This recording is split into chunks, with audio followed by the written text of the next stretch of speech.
Okay, welcome everyone. Okay, shall we conclude? We got to take care of some unfinished business. We have been learning last week, episode 29 in Key to Redemption that was called Eye on the Big Prize. Eyes on the Big Prize. And we were at the last part. This is the Dvar Malchus of Parshas Lecha. So we were holding at, I think, chapter 11 or chapter 12. We'll go over a little bit over here so that we're in the subject, and hopefully we'll wrap it up Bezrat Hashem in today's class with this amazing, amazing lesson. And tomorrow, Bezrat Hashem, will start the next episode, which is episode 30. Here we go. So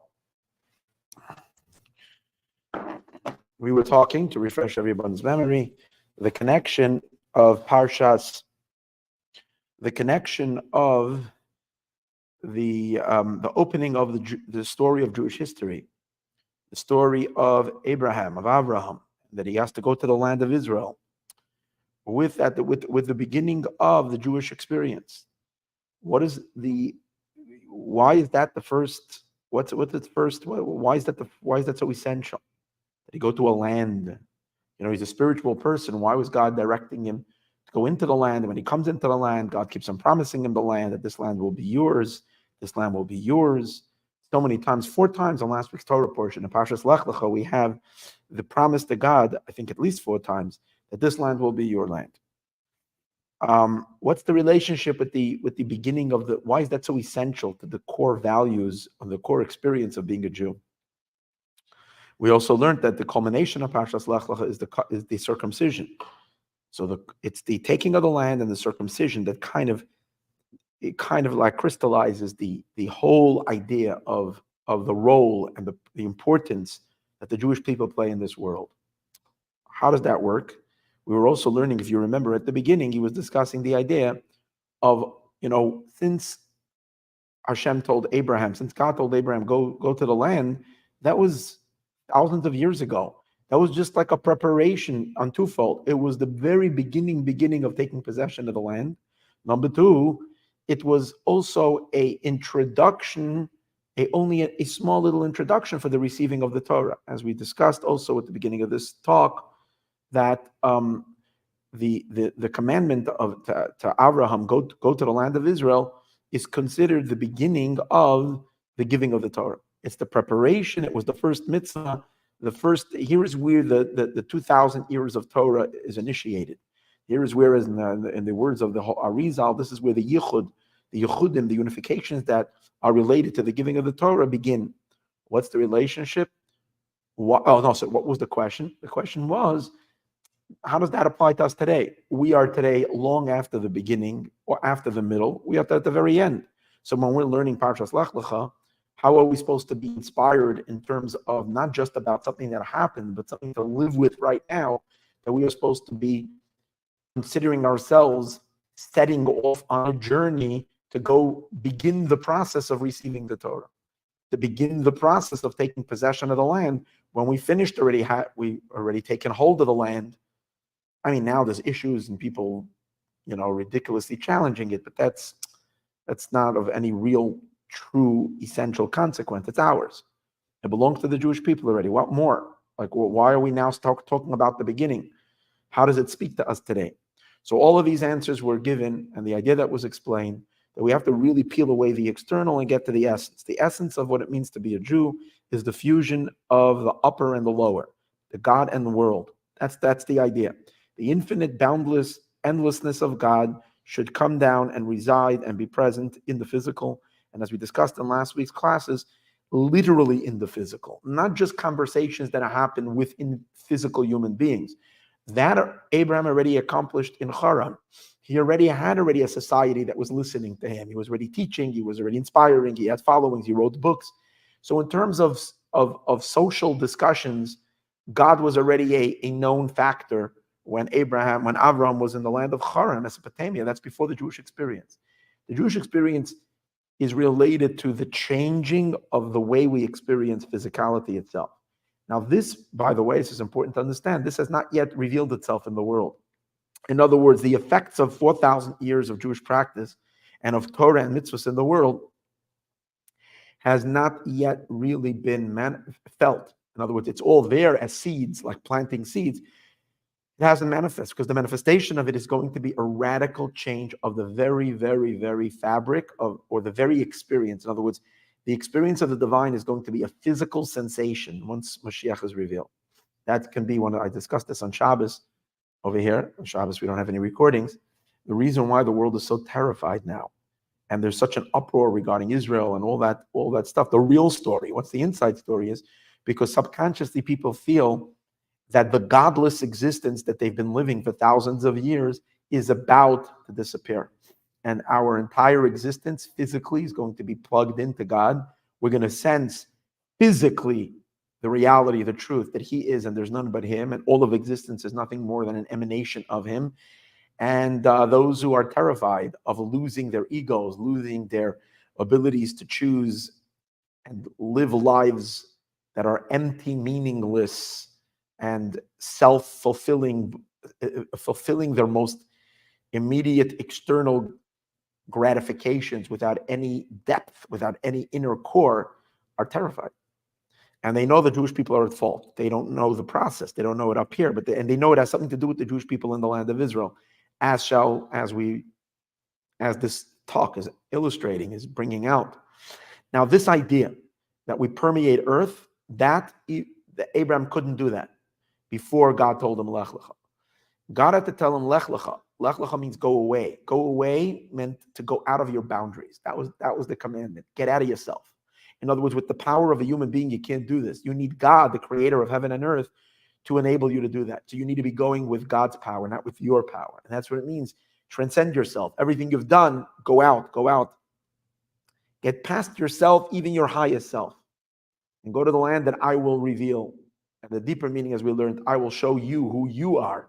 You'll see your essence. And what's your essence? You're part of me. The Jew is a piece of God from above. And that's why we can do what no one else can do. We can literally redefine existence. And we've been doing it, and we're actually done. The work is done.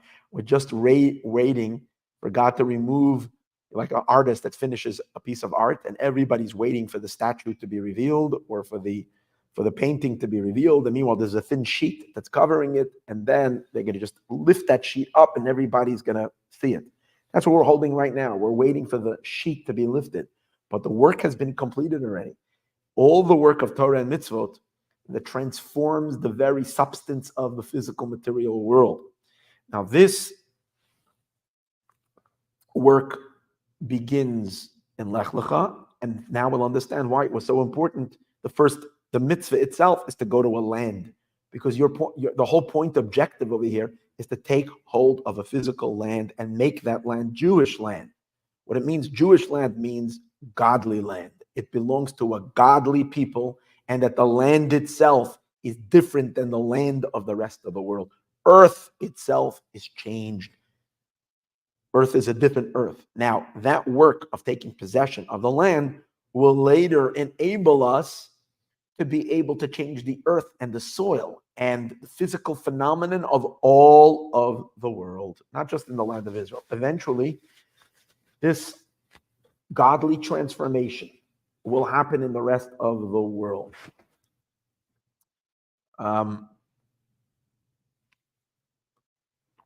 So I'll share with you something really strange.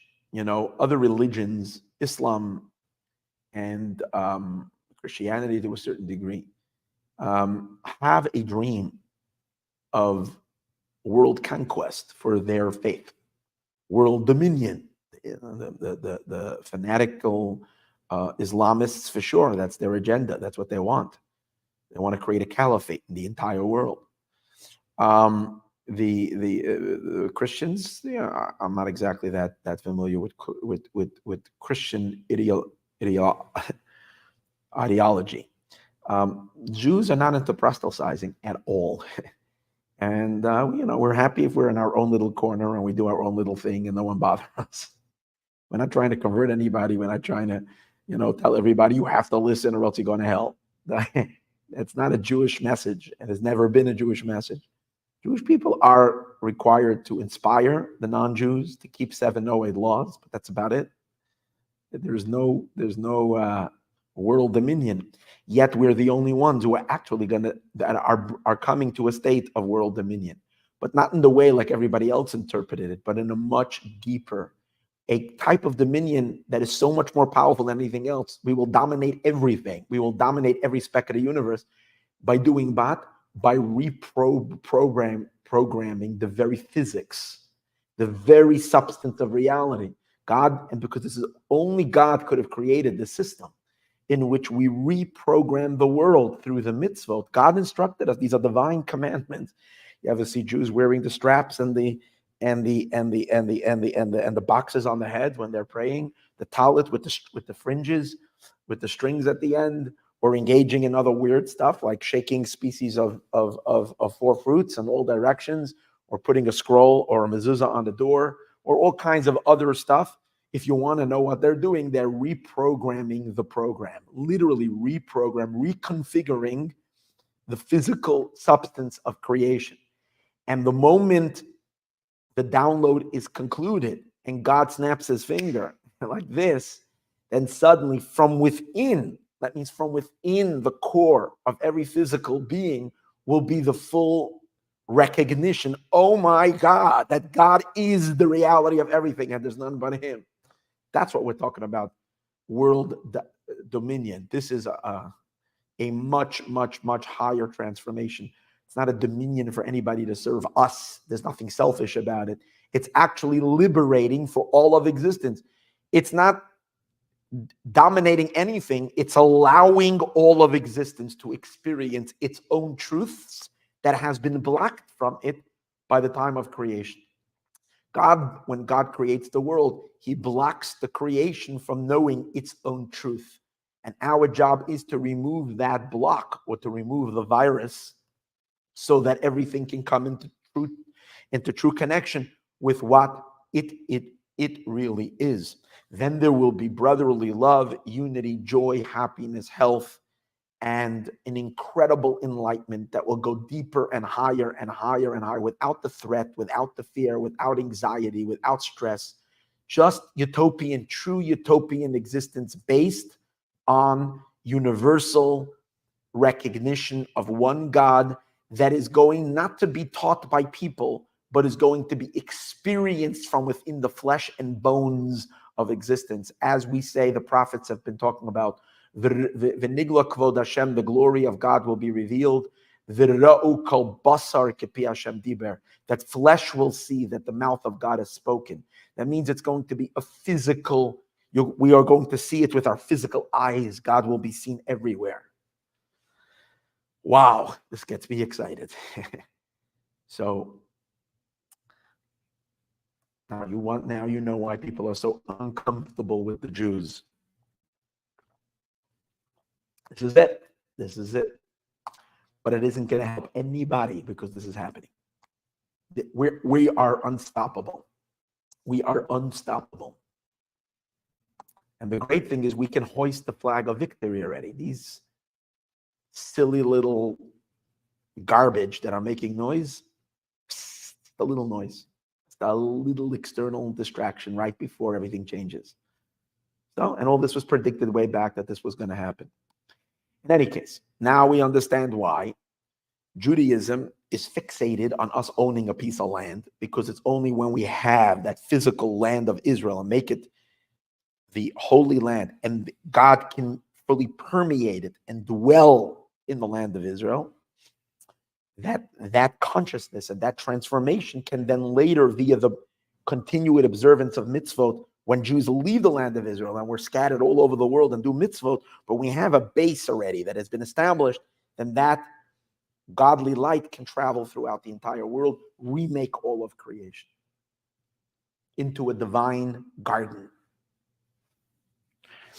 Now, number one.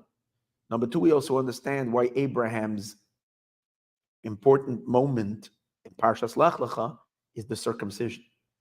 The circumcision and owning land is the same idea.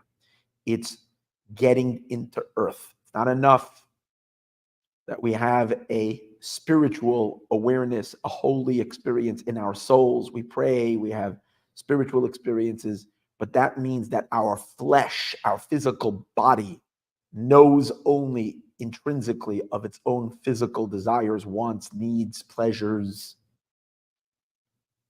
And when you're craving for something spiritual, it's a spiritual need, not a physical need. That has to change. The connection to God has to become a physical sensation.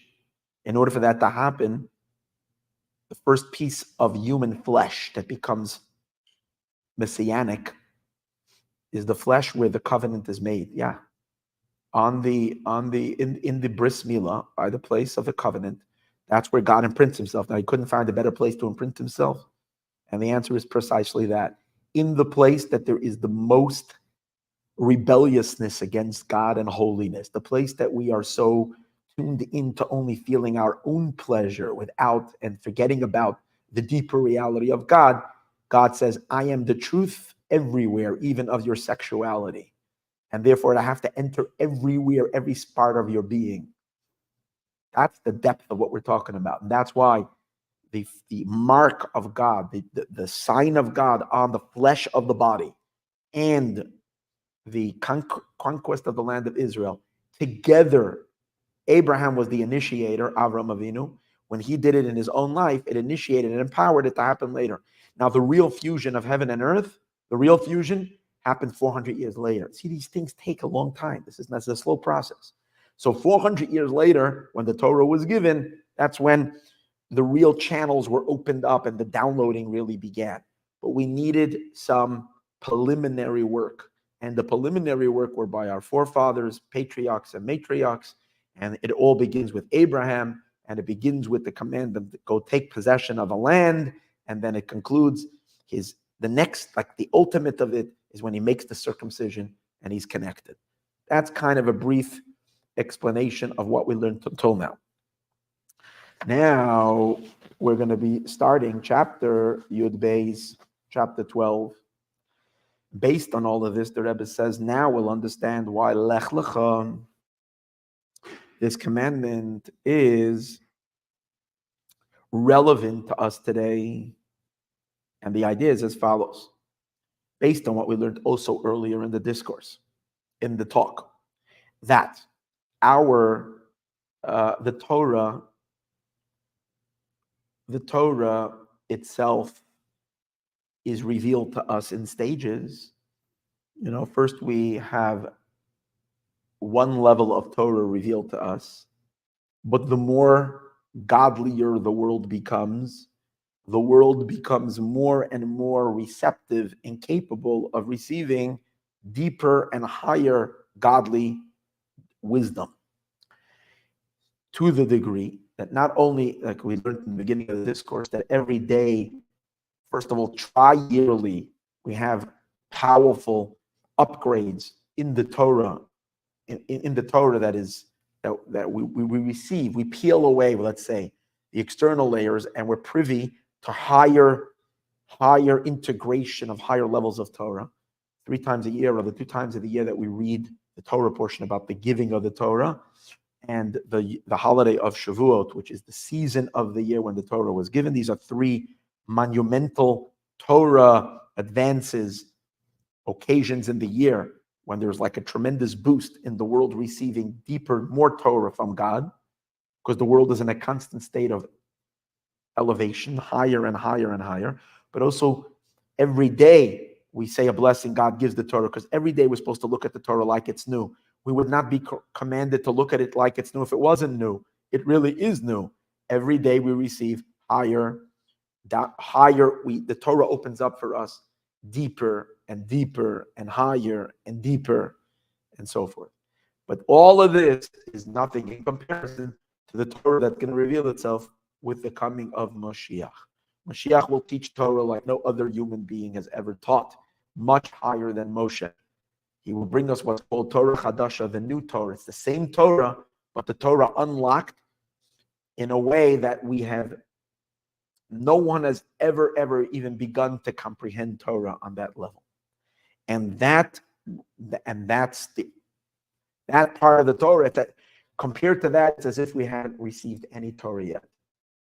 So based on that concept, We are standing before a time in which the faucets of wisdom are going to pour, or the channels, the pipes of that are going to pour wisdom into the world and divine knowledge into the world are yet to be unplugged. And they're going to be, until now, we've only been receiving literally a tiny trickle. And they're going to be unplugged, and there's going to be this powerful infusion of enlightenment and Torah light and godly consciousness in the world. That which is nothing can ever be compared to what we've ever had before is peanuts compared to what is about to come.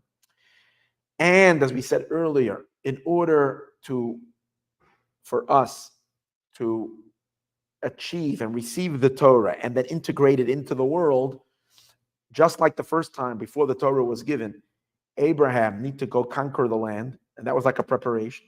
And as you have to prepare the soil, the earth had to be prepared by belonging to Abraham, by belonging to a Jewish person. That itself elevated the land and elevated the totality of the world, so it can become more receptive, and it should be able to start receiving these higher divine downloads, right?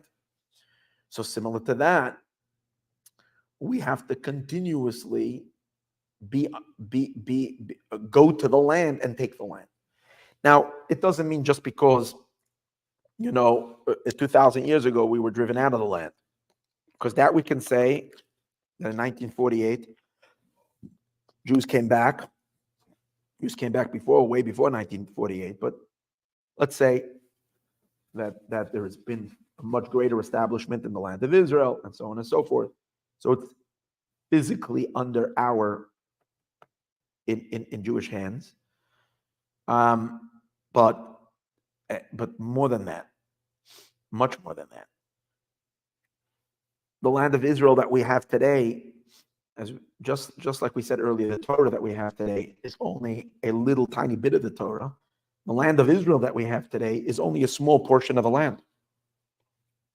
The full land of Israel, God promised Abraham, is a land of 10 nations. And now, not now, I'm not even talking about now. I'm talking about even when the days of King Solomon and King David, when Jews really had huge parts of the land, it was only the land of 7 nations. We never took possession of the full land of the 10 nations.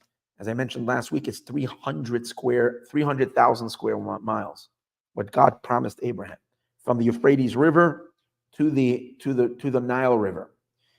Now, and in the days of Solomon, it was much smaller. Now it's even way small. Now it's about 7,500 square miles. It's crazy. From 300,000. So Israel is going to be way bigger. So that's the idea. We need to conquer. We need to take more land. Now, the Rebbe pointed out something important. It doesn't mean that we have to figure out ways of conquering more land. It's not our job. It's not like, we're telling the Israeli army, Lech, Lecha, get ready to war. Now we are at war. That's because we were attacked. But we're not telling the Israeli army, go out in an offensive war and take land from around. No, that's not it. But it means that psychologically, emotionally, we have to be ready for the expansion of the land of Israel. We have to be ready, each and every one of us, that we're going to have more land. We're going to take more land. Israel is going to be much larger. And whatever in Israel we have now, we shouldn't even think even a half a thought that God forbid ever relinquish even a tiny bit of that land. And our attachment to it, and our building of that land, and our construction of that land, and our preciousness of that land, our attachment to the land, all of that has to become stronger and stronger and stronger, because we realize that holding on to the land means elevating earth, and making it Jewish land is literally what's making the world ready to receive the much higher Torah that is going to come to the world, just like Abraham was told to go take part of the land, circumcise himself. These were the two things that were necessary for the Jews to be able to go to Sinai and receive the Torah. We need to get excited about Lech Lecha. And even though we have a lot of the land of Israel, it's nothing compared to what is coming to us. Actually, how will it come to us in the end? Those huge parts of Israel, all the way up to Iraq, it will be given to us because the nations will hand it over on their own. The Rebbe says it will happen without war. Hard to imagine in today's climate how that will happen. Well, a lot of things are hard to imagine. And yet, it's reality. So these are prophecies. This is going to happen. We were going to receive all that land. How, what, where, and when? But we know it will be given to us. It will be handed over. Does that mean Mashiach is first revealed? The whole world recognizes this. This higher consciousness kicks in. I'm not exactly sure the order of it, but this is all going to happen. So therefore, so as long, let me put it this way, the Rebbe says, as long as we haven't yet unplugged the higher Torah, which let's say is the amount of Torah that we have now, let's say is a little percent of a percent. We haven't even had 1% of Torah yet. And so as long as we're still before the revelation of the new Torah, we're literally in Abraham's shoes. The commandment of go take possession of the land, go to the land that I will show you, is in full force. It's just as compelling and it's just as necessary as it was to Abraham. Even after the new Torah will be unplugged, being that even in there will be higher and higher and higher and higher, there will always be a connection to the expansion of the land, whatever that means. There will always be a Lech Lecha. Let's, however, take this to a deeper level. Because the service of actually, according to this, the Lech Lecha means go take possession of the land of Israel. But what can most of us do for that? How can we do that? But a little bit deeper than that, we'll understand. See, the expansion of the land of Israel and the expansion of the Torah go hand in hand. And just like in the land of Israel, the main expansion that is necessary is that we go from a land of 7 nations to a land of 10 nations in Messianic time, in the days of Mashiach. In the same way, in the giving of the Torah, there will be an expanse that is compared to the Torah of 7 versus the Torah of 10. So what does that mean? So mystically, it is explained that the 7 number or the 10 number is obviously something that we can connect very easily to the concept of the 10 attributes or the 7 emotional attributes. We know that divine attributes are divided in 2 categories. Sometimes the divine attributes are listed as 10 Sefirot. Sometimes the divine attributes are listed as 7 attributes. So it depends what we're talking about. If we're looking just at the emotional attributes, they're 7. But if we're looking at the full, complete configuration, which includes also the intelligence of the divine, then it's 10. So it's 7 emotions, 3 intellectual powers. The reason why physically in the land of Israel, when we went in with Joshua, the Jewish people only received the land of 7 nations, is because spiritually, we were not ready to engage in the service or in the connection to the divine levels of the divine intelligence. We were beginning our connection to God. We have to start with the lower set of attributes. The emotions are much lower than the divine intelligence. So by the Jewish people living in the land of Israel and the land of the 7 nations, okay, they were also simultaneously engaging in that land spiritually with their 7 emotions of their soul. They served God with their emotions. And part of the conquest was the land of Israel was belonging to the Gentile nations which were living in depravity. So the work that the Jewish people had was that they needed internally to fix their own emotions. So by entering into the land of Israel and conquering it externally meant also conquering one's own territory in their own heart. The human psyche has 7 emotions which are blurred, which are mixed. They could be holy, they could be refined, they could be rectified, or they could be a mess. We can have love, and we can use our love to love in a beautiful manner, in a holy manner, in a rectified manner. We can take all of our love and love our spouse in a true, holy, godly way and have a beautiful, deep marriage with content and meaning, selfless love, and so on and so forth. Love can also become the most corrupted, most damaging, most destructive element. If love, if a person lets the love just be flow or be misguided into all kinds of other stuff. So in the name of love, or because of the feelings of love, misguided love. People have wrecked their lives, their marriages, their everything, right? So there's holy love, there's unholy love. So conquering the land means conquering your love. Your love should be holy in your material life with your spouse, with your siblings, with your community, and the loving God, loving your fellow human being in a constructive, holy way, helping people as much as you can, being driven with kindness. It's all connected to the emotion of love. And then there is the emotion of discipline, and that too, the power to discipline is an intense power.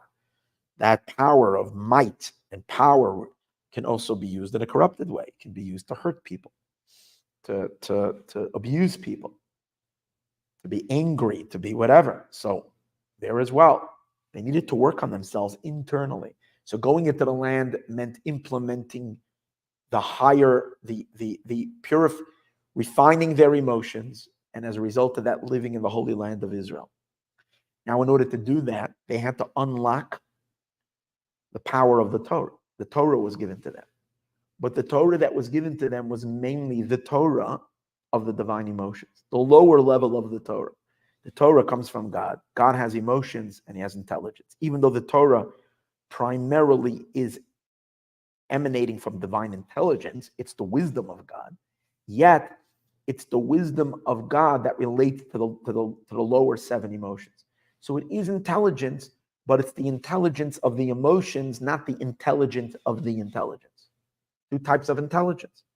There's intelligence that are more a guide to practical living, and then there is a more transcendental, higher intelligence.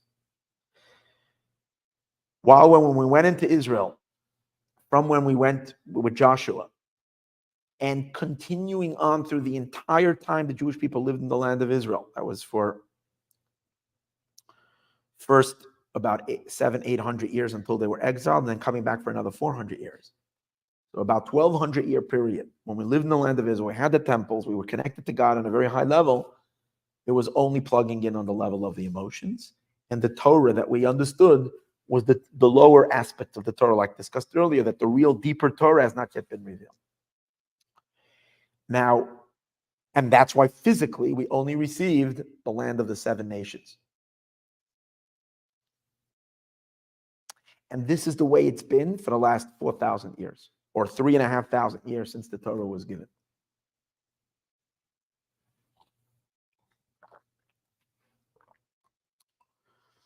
But after this long and difficult exile and all the hard labor that we've done, the Jewish people and the world has become so refined and so elevated to it in an inner level, not on an external level. You still see, when you're looking very, very superficially, see a lot of dirt and a lot of garbage. But on a deeper level, mankind and humanity has been elevated. So the world is ready now to get into a much deeper connection to God and to bond through the Jewish people and through the Torah, not just to the divine emotions, but to connect to the divine intelligence. What level of the divine intelligence? God's abstract intelligence, which would mean that after Mashiach comes, what it means is that we will be able to plug our minds into God's mind just for the pure pleasure and for the pure experience of unification with the infinite mind of God. Probing and seeing the truths, that the wisdom that God has, and unifying with his wisdom. Can't begin to tell you what that means. I don't even know what that means. But the experience, the richness of it, the delight of that, of just pure, it's not for any purpose. It's not for self-refinement. It's not for, because it's beyond those levels. It's just the knowledge of God for the sake of the pure knowledge. God will engage in each and every one of us intellectually and bring us in and teach us on the highest levels to there is emergence of our mind and his mind. This is pure bliss and ecstasy of pure unification. And who will lead us in that? Mashiach. We will study those levels of Torah. But everything has to be connected to the world. So for that, we will need an expansion in the land of Israel. Not just the land of the seven nations, we will need another 3 nations, which only by the way God created the world, those three nations are the three compartments of the mind. When they are attached to the land of Israel, that creates the physical vessel for the spiritual illumination of divine intelligence to enter into the human consciousness. First into the mind of Mashiach himself, from Mashiach to all the Jewish people. From the Jewish people, it will continue outwards towards the world. And the world will move into times of true, incredible, infinite, boundless, never-ending enlightenment. This will happen through the expansion of the land of Israel. So here is where we can understand now how the physical land of Israel, having an attachment added onto it, is related to the Torah exploding after Mashiach comes. It's almost like till now the land has been without a head. It doesn't have a brain. It's just like a torso and downward. It's a being without a head. We, the Jewish people, have been studying Torah also without a head, just from like our emotions and downward. We're connecting to God, but not to God's head. So imagine all this, a human being. How deficient is a human experience without a brain, without an intelligence? To that degree, we understand how magnificent and what kind of exponential growth is about to occur. Where we're heading to. They talk about AI, artificial intelligence. We are moving.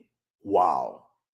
And maybe these are the vessels. These are just the containers that are going to help facilitate or process all that knowledge as it comes pouring down. It's just going to be crazy. It's going to be incredible. And therefore, therefore the Rebbe says that we can understand how incomplete the land of Israel is and how incomplete our service to God is right now. Because when you're serving only, even if you're on the highest levels of emotional development, but if you haven't yet unlocked the brain, you haven't attached yourself in your mind to God, he says, we say it in the Shema, it says you should love God with all your heart. All our heart, that is all of our emotions. That we're capable today already. If we work hard, we can connect with all our heart. But it says love God, which means attach yourself to him with all your soul. All your soul means all your powers of your soul, which means including your three intellectual faculties. That is not really connecting today's days because God hasn't plugged us into that level of the divine. And therefore our own powers of pure intelligence of our soul have also not yet been activated. And even though we study so much and we learn so much and we are activating our mind, remember what we said earlier, it's the mind that is leaning into the emotions. It's the intelligence, a much lower intelligence. Simple words, it's the tail end of the intelligence that you need a little intelligence to influence the emotions. But the real pure intelligence, knowledge for the sake of knowledge, mind-blowing knowledge, it hasn't been activated yet. Not in ourselves, not in the land, because we don't have the land of 10 nations, and it's not plugged into God's intelligence. And therefore, we can love God with all our heart, but we can't love him yet in the real sense with all of our soul, which includes all the faculties. And definitely, we're not capable of really going into the third stage, which is even beyond that.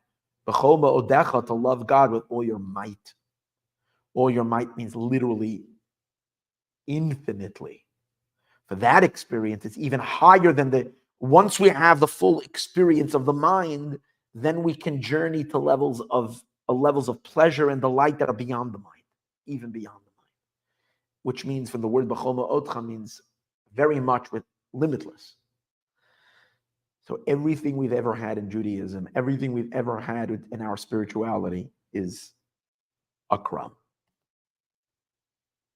So now we can understand why when we read Lech, We're told, do whatever it takes to start the journey. Start the journey. Go there. Start. How do you start the journey? In addition to going to the land of Israel, taking possession of the land, we're soon going to see it's through trying to open up in our own selves powers of our soul that till now have been locked. Let's make an attempt. If we're told that the deeper soul, the deeper capacity of wisdom has been locked and inaccessible to us, as long as we become aware of it, we might start searching. If you have such a treasure buried inside of you, maybe we should search. We're going to get to that in a moment. So, but again, the key to it all is God's commandment to Abraham, to Avram Avinu: go from your land to the land, go from your land to the land that I will show you. And God gives Abraham the land of Israel, and he gives him all the 10 lands, although he didn't literally take possession yet, but God gifted him with everything, which that is all a preparation and an empowerment to be able to receive the Torah. Now let's understand, it's important to note that in essence, everything we've gotten already, there's not a question of us having received, because in essence, in terms of us having downloaded to us, everything has been downloaded. That means that in terms of the physical land of Israel, God gave Abraham all 10 countries, all 10 lands. It's just that he gifted him all as one. It's just that in the literal sense,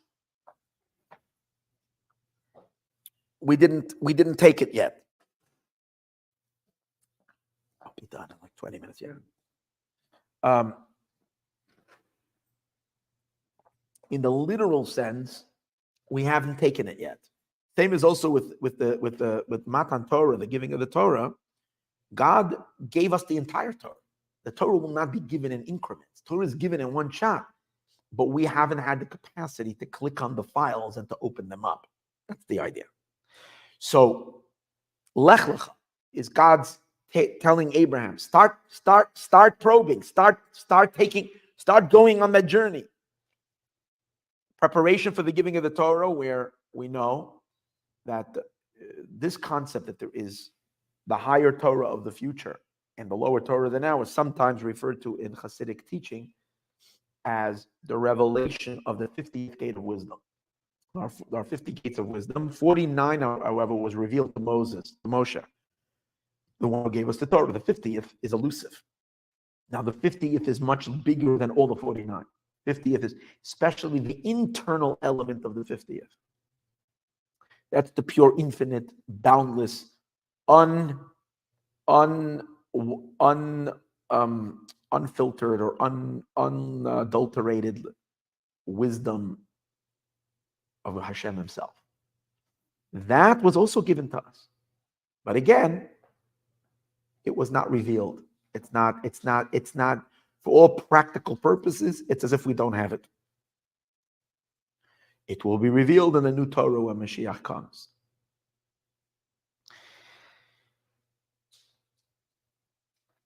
Now, hear this amazing thing. When this new Torah that Mashiach will come, as we said earlier, is connected to these three countries, as we said before, the brains will finally be connected.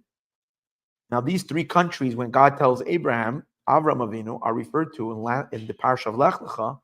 Hashem says, I'm giving you the land, the land of the 7 nations, which I'm not going to repeat now, but the extra 3 are called the Keni, the Knizi, and the Kadmoni. These are the 3 extra lands that are going to be added to the land of Israel. Keni, Knizi, Kadmoni. Now, these 3 words, the Rebbe says, all begin with the letter Kuf. Now, the letter Kuf is a letter which goes down very, very low.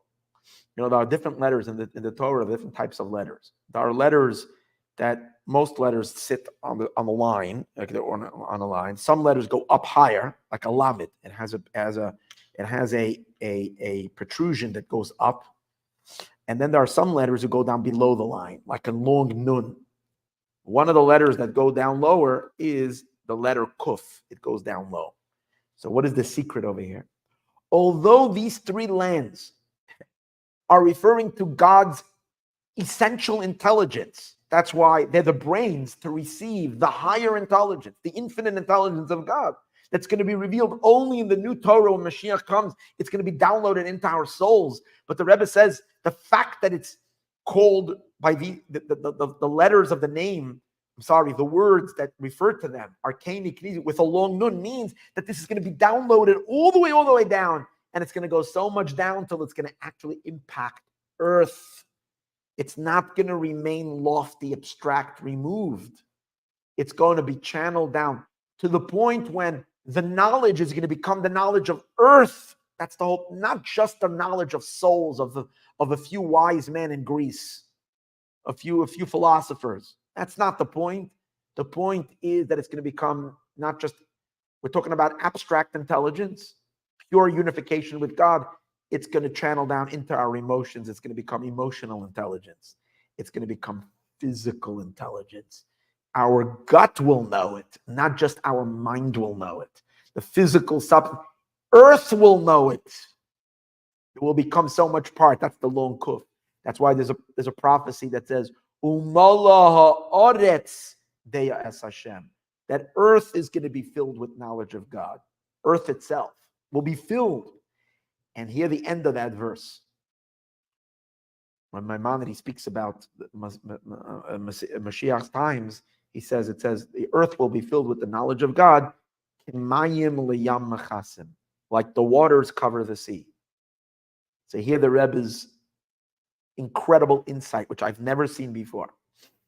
He says, Yam, which means sea, is made up of a Yud and a Mem. Together, Yud is, the numeric value of Yud is 10 and Mem is 40. So Yam refers to the 50 gates of wisdom. It's 50 altogether. It refers to the 50 gates of wisdom, which means the entire Torah. If you can say about the Torah as the entire.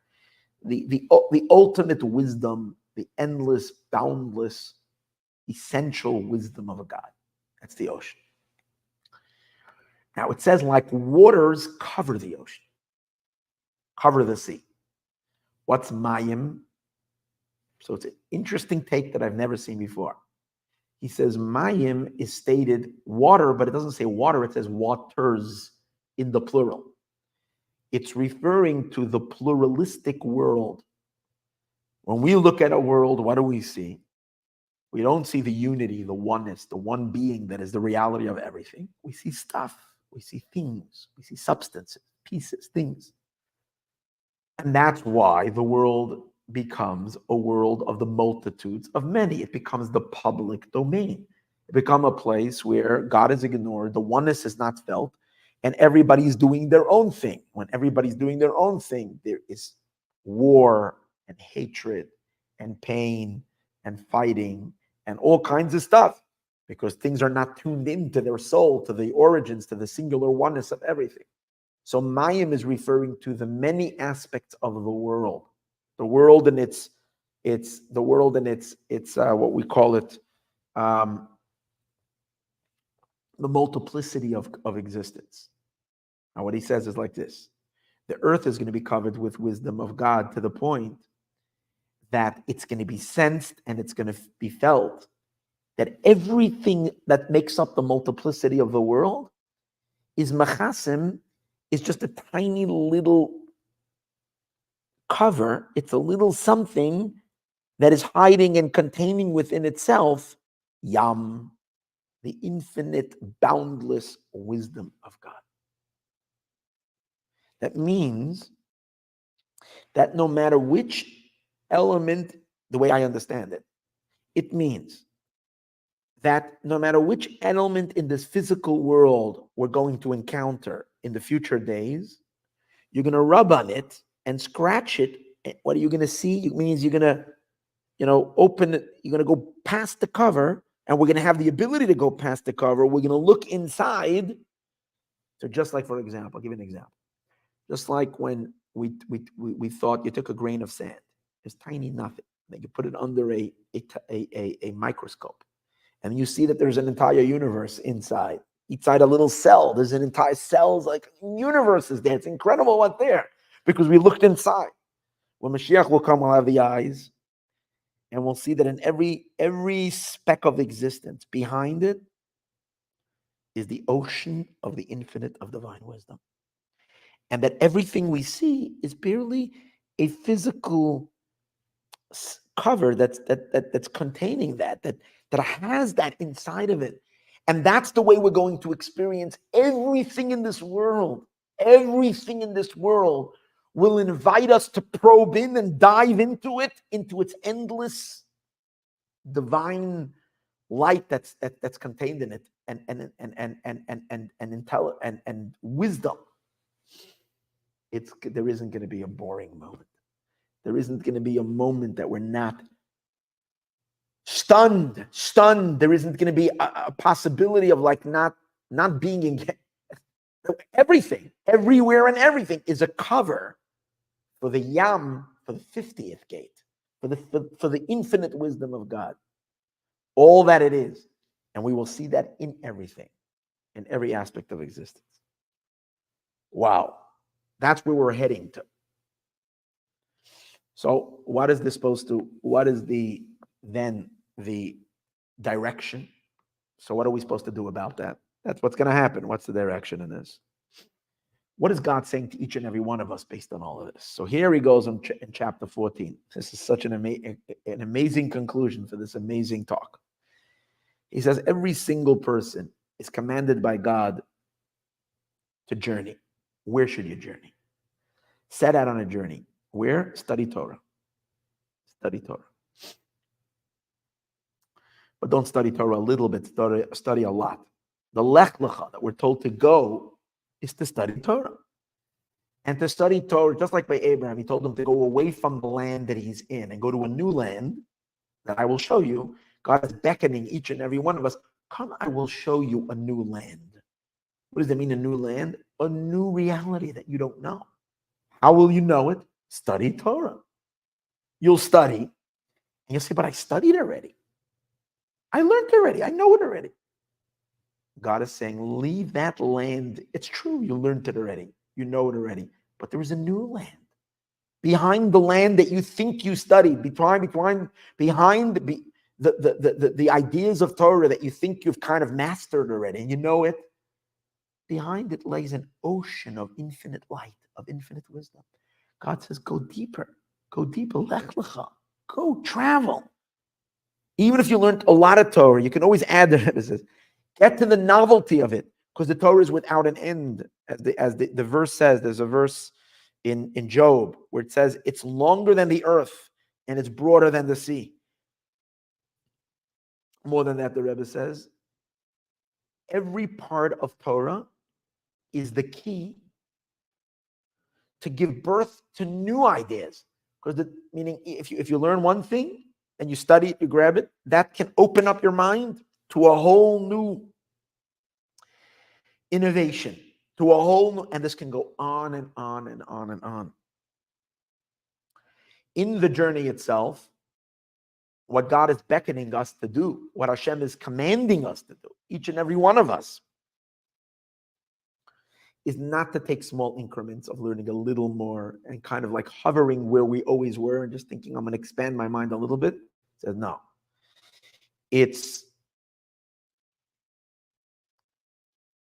We're being called to study and to what does God say to Abraham? Lech Lecha, I will take you, go to the land, travel to the land, and in that land I will show you, I will reveal to you who you are. I'll open you up inside out. You'll get to see your core. Remember we explained that earlier? God is saying, you have such a precious soul. You have a soul that has such wisdom, potential for such incredible divine knowledge.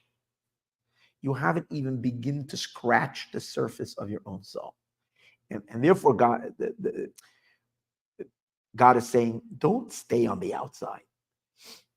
Don't stay on the outer edges of your brain, of your mind. Break open your brain. Break open your mind. Go so deep into your soul, into your mind, till you discover new powers that you never knew existed in you. You never knew you had such a creative mind. You never even realized you had such depth in your soul. Try it. Study. Of course, if we're lazy and we don't want to use our heads and we don't want to think deeply, then we hover, then we stay where we are. And we learn another share, another thought. Don't stay where you are. Break open. And the more you'll break open, the greater you'll see you'll be able to, doors will open up on levels that are like, wow, you can achieve. There's no limit. The soul is limitless. Go deeper and higher, and the Torah is infinite. So probe your concealed powers. The Rebbe says, which concealed powers? Not just the 7 emotional powers of your soul, unlock them to the fullest. That it's a great thing to unlock our spiritual emotions. But even deeper than that, go for the 3 intellectual powers of your soul and unlock them. And unlock them from the deepest place of your soul. That's the Lech Lecha. As we said earlier, go away completely from where you are. Go to a whole new headspace. Go to a whole new dimension. He says most people don't do that. Most people regularly kind of only engage with themselves on the natural powers of their soul that are readily available. But that's not who's supposed to be impressed with that? The fact that you're using the faculties that you have that are kind of that come easy, that's not a thing. These are powers you have already, he says. You know about them. And of course you have to use them. Even that, how many of our resources that we have doesn't take much. How much do we use our resources productively? Not that much. We're told over here, and that's even the powers that we have readily accessible to us. The level of our mind and thinking that we can always use. How many hours do we study Torah really? But even if we are to use up all that energy that we have, all our mental focus that we have, and use it in the right way, we're not fulfilling what God wants of us. Because God wants us something new. That's what Lech Lecha is, something completely new. God wants us to reveal the powers of our soul that are inherently hidden. And even in that, he says there are 2 levels. The powers of our soul that are hidden, but they are close to the surface. They're easy to pull them out. Not easy, but with considerable work, we can pull them out. We can unlock them. And that's pretty cool if you can do that. But much, much more important. But what's most important is, as he says, the real objective has to be to unlock the powers of our soul, the powers of our mind, which are so hidden that they're not anywhere close to the surface. Basically, what he's calling for is very, very deep drilling. Deep drilling. Drill into your soul and go so far in that you don't even believe how deep you're going. Pull it out from there. Pull out your essence from there. Boy, oh boy, you're going to find that you're so much more than you think you are. You have a brilliant mind. You're an Albert Einstein, maybe. You have no idea what you have. You didn't try. Pull, go deep. Now, just like this has to be regarding our own Torah, the Rebbe says, our own study, and we shouldn't suffice with what I know already, I understand already, but to study things deeply and go far in. Same is also regarding our God's expectation of us to spread Torah and to teach Torah to other people. We should never suffice with the amount of people that we're teaching, the amount of reach that we're reaching. You're reaching, you have 10 people at your class, you have to shoot for 20. You have 20, you have to shoot for 40. You have 40, you have to shoot for 80. Well, okay, you have a class, but you're also reaching people on YouTube. You have 100 listeners, you need shoot for 300. You have 300, you need 600. You have 6. And it's not because of ego. It's because each and every one of us must share wisdom with the world. These teachings are the teachings of God. This must go out. It's an obligation. And even if you have 5 million, there are still people you can affect. And you have to go bigger and broader and stronger. And you have to reach, the Rebbe's words, you have to reach every type of Jewish person in the world. all the different groups, all the different sectors. And he even adds, he says, and continuously there's always more students because there's more children that are growing up and they're becoming past the bar and bas mitzvah age. When they are ready to really learn Torah, you have to influence these people, get them as well. But that's all in quantity. And we should never, ever suffice. The Lech, Lecha, the charge to go conquer the minds of the people, to teach the people, to inspire the people, that, there's no limit to that. But in addition to that, when you're looking at your students themselves, it's not enough just to transmit information to them, but you have to turn them into thinkers. They have to learn how to think on their own. Not only to think on their own, they should become novel, creative thinkers. They shouldn't just repeat what you're teaching, that the students should become creative and be able to create Torah thought on their own. And within those creative thoughts, the Rebbe said that the real Lech Lecha is not just that they should create from their revealed powers, but that they should tap their hidden, latent powers, the real deepest powers of their soul, and bring that out. All that is your responsibility as a teacher. He's got the work cut out for us in our own learning and our teaching others. To teach, first of all, as far and as wide, and never relax, because there's always another person to teach. And when you're teaching, have them stand on their own feet, have them be creative on their own, have them, but not only, but that their ideas that they're creating should stun you. Like you wouldn't believe that this person has such depth of knowledge and such an ability to conceive. That's how far we need to go. Now, the test, if we're doing our job according to God's expectations, the Rebbe says, is not, you can't mark your own score. You can't decide your own score. He says, because it's very possible because of being busy with another mitzvah, or perhaps because you self-love, you'll give yourself a pass. You'll say you're doing pretty well. You got to check in with others. If others are thinking you're utilizing all your powers that you can. Get others, get yourself people, dear friends, who will always expect more of you and push you and never tell you you've done what you've reached. Get a second opinion. Go look out. And then you'll realize you probably can just do a little more. And then you'll realize you can probably just do a little more. And all of this, he says, adds far more emphasis in our generation, based on what we said earlier, that this generation particularly is the last generation of exile, and the first generation of the redemption. So now it is even more emphasized, the importance of Lech Lecha. Since we're so close to the explosion of all this knowledge and godliness in the world, over here there's a greater emphasis that we have to activate the 10 lands. We have to activate our own 3 intellectual powers. In other words, because at any moment physically we're going to have an expansion in the land of Israel, how can we trigger that? Is within ourselves. We should open ourselves up to our level of the higher intelligence that we have. How do we do that? Simply by learning Torah, spending more time learning Torah. Not only according to the level of intelligence that relates to the emotions, but to unlock the hidden intelligence, as we said earlier.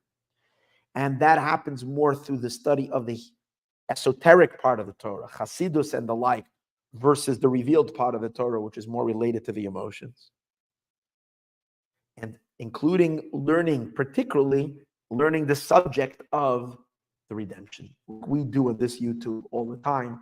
We talk about the subject of redemption.